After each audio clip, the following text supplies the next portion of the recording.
Olá, queridos! E aí, turminha, beleza? Bem-vindos de volta. E agora, o tema, do vídeo de hoje será sobre as dinâmicas populacionais. A gente vai dar uma continuidade, do vídeo anterior, que foi sobre demografia, e continuando os conceitos demográficos, hoje quero falar para vocês sobre outros conceitos, estrutura etária, expectativa, esperança de vida e as teorias populacionais, teoria malthusiana, neomalthusiana, anti-malthusiana, reformista, também denominada. Então, queridos, primeiramente, para compreender a dinâmica populacional, como é que a população se comporta, o porquê dos estudos populacionais serem sempre atualizados, porque não é estático, é dinâmico, eu falei no vídeo anterior, e a dinâmica populacional, ela a todo momento, ela vai se atualizando, a todo momento vai se modificando, vai se transformando. E por isso que existem os institutos oficiais, e cada país tem o seu.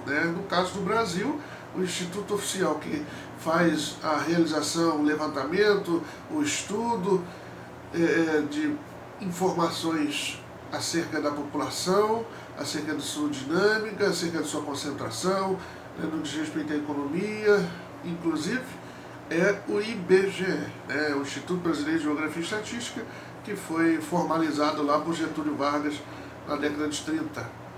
Ele queria conhecer melhor as características do território brasileiro, não só econômicas, mas culturais, sociais e muitas outras.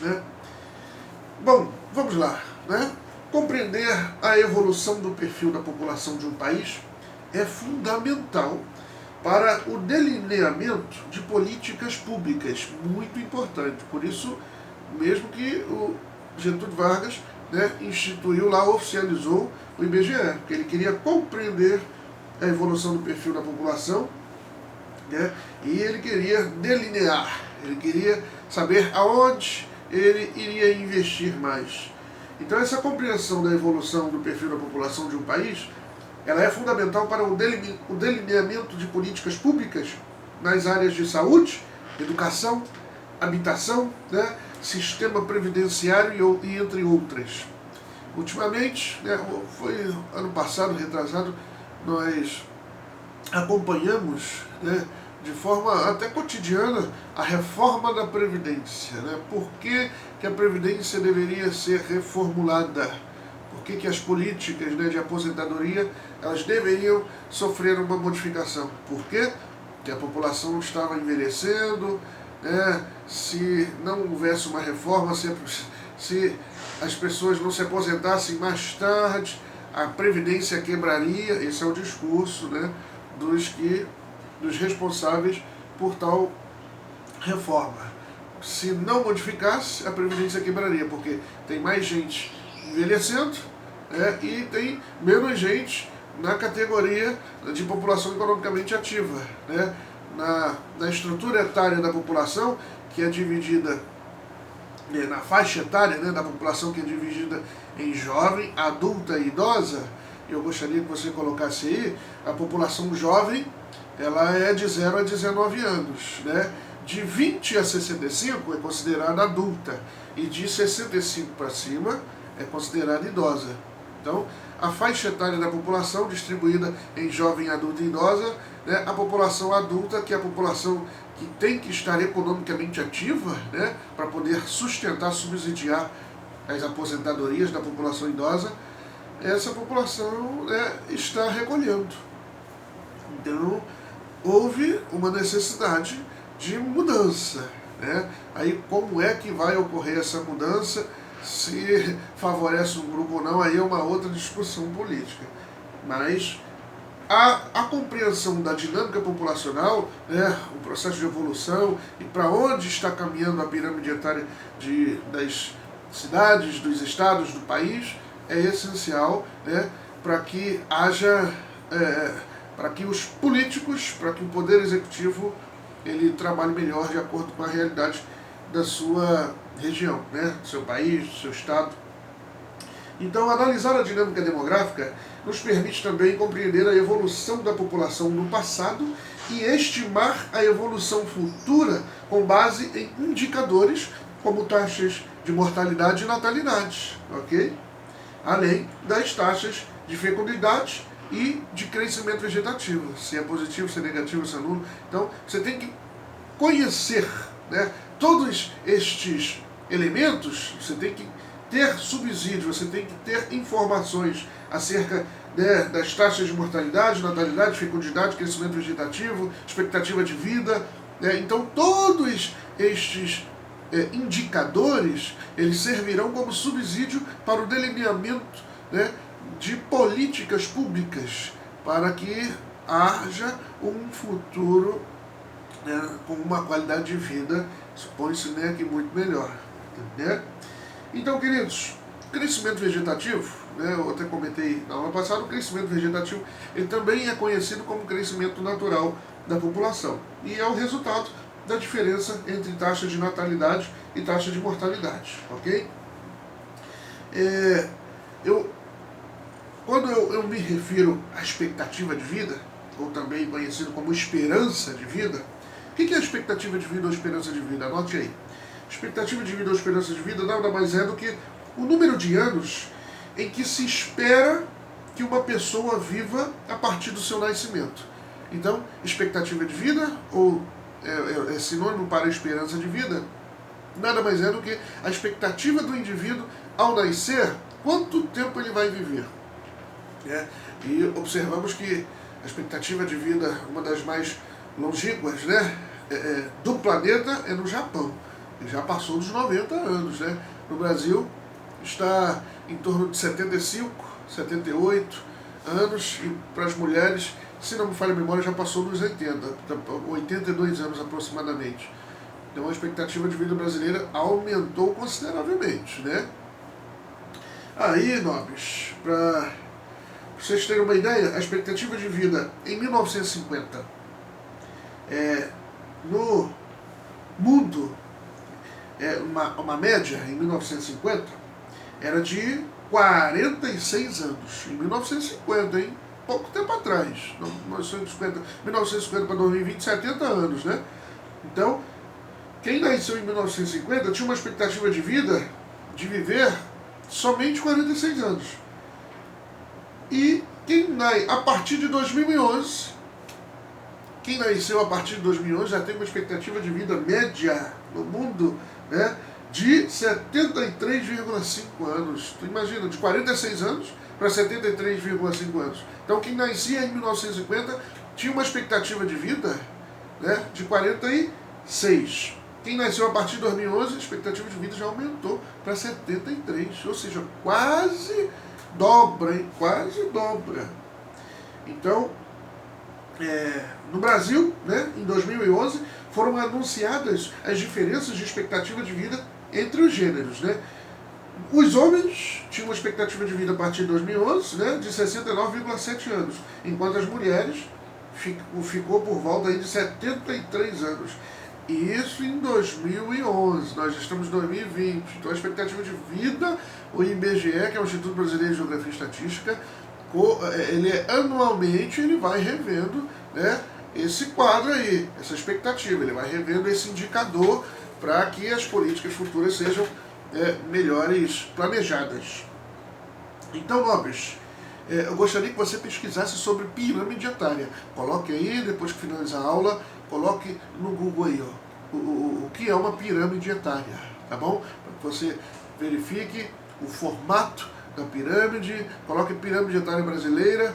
É interessante até que você veja, né, na sua pesquisa aí, a evolução da população, a dinâmica populacional no Brasil, né, de 1950 para cá, para você perceber como é que a população ela tende a envelhecer, né? A sua base, ela deixa, a base deixa de ser larga, né? E o topo começa a enlarguecer, né? Porque a base que tem que ser uma base mesmo, uma pirâmide, como é que é uma pirâmide? A base é mais larga e conforme vai avançando a idade, a faixa etária, esse topo ele vai ficando mais afunilado, né? Ele vai reduzindo, vai diminuindo, porque tem que ter muito mais gente jovem e adulta, né, do que os idosos. Em alguns países da Europa, essa base, esse topo, já está totalmente deformado. Mas pesquisa aí, pirâmide sobre pirâmide etária, ok?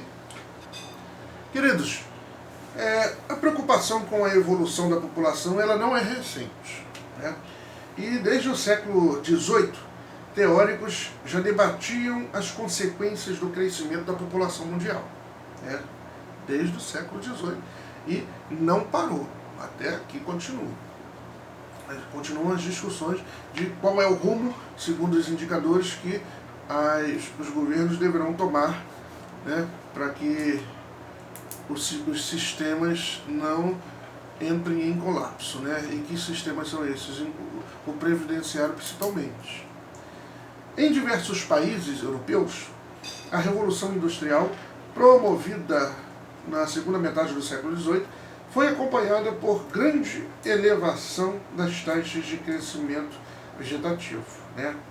E nesse contexto, em 1978, o economista britânico Thomas Robert Malthus, né, formulou uma teoria demográfica segundo a qual, né, o crescimento populacional, queridos, isso é a teoria malthusiana, tá? Foi reformulada por este economista britânico denominado de Thomas Robert Malthus. Segundo Malthus, o crescimento populacional ele não seria acompanhado pelo crescimento da produção dos bens necessários à manutenção da vida, né? E para ilustrar o que ele queria passar, para ilustrar suas ideias, né, Malthus utilizou a seguinte imagem, o seguinte exemplo. Enquanto a população crescia em progressão geométrica, o que seria progressão geométrica, né? Seria multiplicada, ou seja, a população ela cresceria 2, 4, 8, 16, 32. Então, a população cresceria em um ritmo geométrico, um ritmo de multiplicação, tá? Enquanto a população crescia num ritmo geométrico de multiplicação, né, a produção de alimentos ela cresceria, segundo a teoria de Robert Malthus, ela cresceria em progressão aritmética. Como é que seria a progressão aritmética? Progressão aritmética é a progressão apenas de soma. 1, 2, 3, 4, 5, 6, e não de multiplicação, né? Então, a multiplicação, quando eu digo duplicação, né? Você vai duplicando. A população iria duplicando, né? De 2 pulava para 4, de 4, né, multiplicava por 2 pulava para 8, 8 multiplicado por 2 para 16, e a população iria crescendo, segundo Malthus, em progressão geométrica. E os alimentos apenas numa progressão de soma, progressão aritmética. 1, 2, 3, 4, 5, 6. Quanto à população? 2, 4, 8, 16, 32. Ela, né, cresceria absurdamente, haveria um crescimento absurdamente maior. Então, as propostas de Malthus, elas eram radicais, né? Os noivos deveriam adiar o período de casamento até que tivessem condições de manter uma família dignamente, sabia? Caso não adquirissem tais condições, deveriam abster-se do matrimônio. Olha a proposta de Robert Malthus, né? Por outro lado, em virtude da crença religiosa que Malthus professava, ele descartava a utilização de métodos contraceptivos para limitação do crescimento populacional. Essa é a teoria, né, de Malthus, de Robert Malthus. Então, queridos, depois da teoria de Robert Malthus, né, mas ao final eu vou falar sobre a transição demográfica, aí eu quero que vocês anotem também e descrevam, grifem, façam seus apontamentos acerca da teoria neomalthusiana, né, o prefixo neo é novo, né? A nova teoria malthusiana. Essa nova teoria malthusiana, né, neo-malthusiana, ela é surgida nos anos de 1940, quando países ricos passaram a responsabilizar o crescimento da população pelos baixos índices de crescimento econômico dos países pobres. Então vejam bem, né? Os países ricos, eles passaram a responsabilizar o crescimento da população pelos baixos índices de crescimento econômico dos países pobres. Então, a culpa, né, do não crescimento econômico do país era porque a população estava crescendo de forma, né, segundo essa teoria, absurda. Sendo a renda per capita, né? O que é a renda per capita? Per capita por cabeça. Sendo a renda per capita, né, considerada um indicador básico do nível de desenvolvimento dos países. Alguns teóricos, eles postulavam que a diminuição da população constituía um caminho certo para que os países aumentassem essa renda. Olha só, hein? Alguns teóricos pensavam que se a população fosse reduzida, haveria o quê? Haveria, consequentemente, o aumento da renda, né? Sendo um caminho certo para que a economia alavancasse.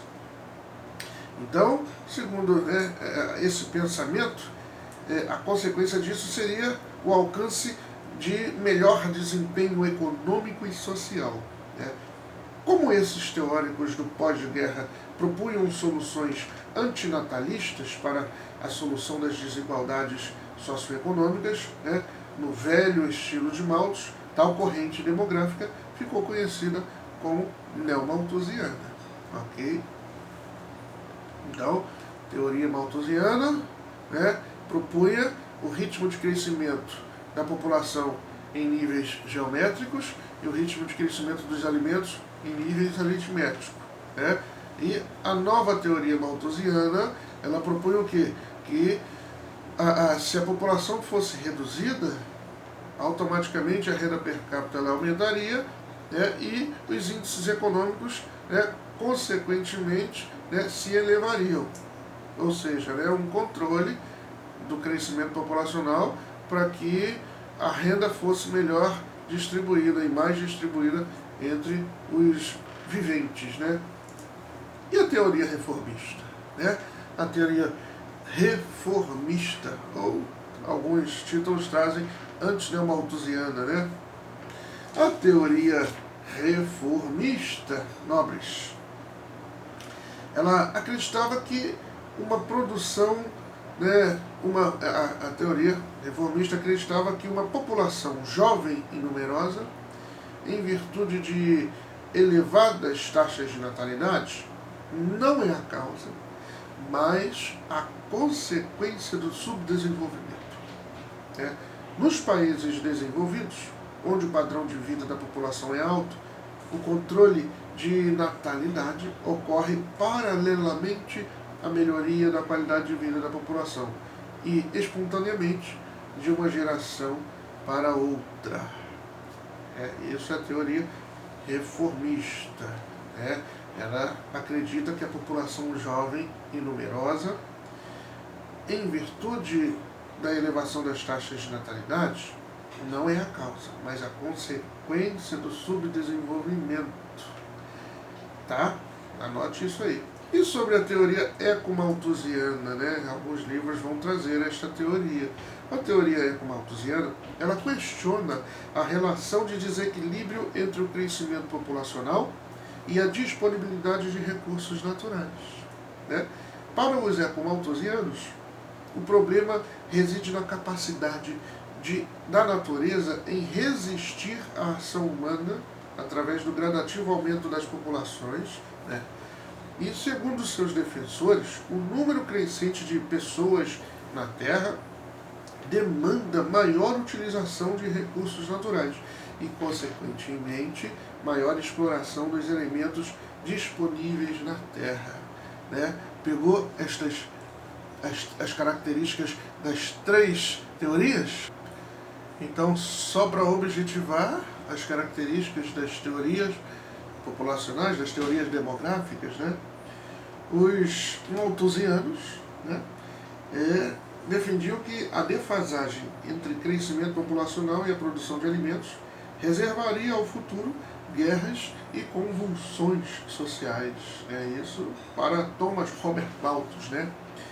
Os neomalthusianos, ao contrário de Malthus, os neomalthusianos, eles eram favoráveis, ao uso de métodos anticoncepcionais, ao contrário de Malthus. Os neomalthusianos, eles eram favoráveis ao uso de métodos anticoncepcionais e propunham a sua difusão em massa nos países subdesenvolvidos. Ou seja, os países subdesenvolvidos deveria haver, de forma muito mais rígida, o controle de natalidade a partir dos métodos contraceptivos, dos métodos anticoncepcionais. A teoria ecomalthusiana, ela propunha o controle e a redução das taxas de natalidade. Para os críticos do neomalthusianismo, o problema é o aumento do consumo da população. Isso para os ecomalthusianos. E a teoria reformista, ou marxista, ou anti-neomalthusiana, os investimentos em educação são fundamentais para a melhoria de todos os indicadores sociais. Interessante, o que a teoria reformista propõe, que os investimentos em educação são fundamentais para a melhoria de todos os indicadores sociais. E a gente observa isso de forma bem nítida, Queridos, sobre a transição demográfica é o próximo vídeo, Um abraço, sucesso!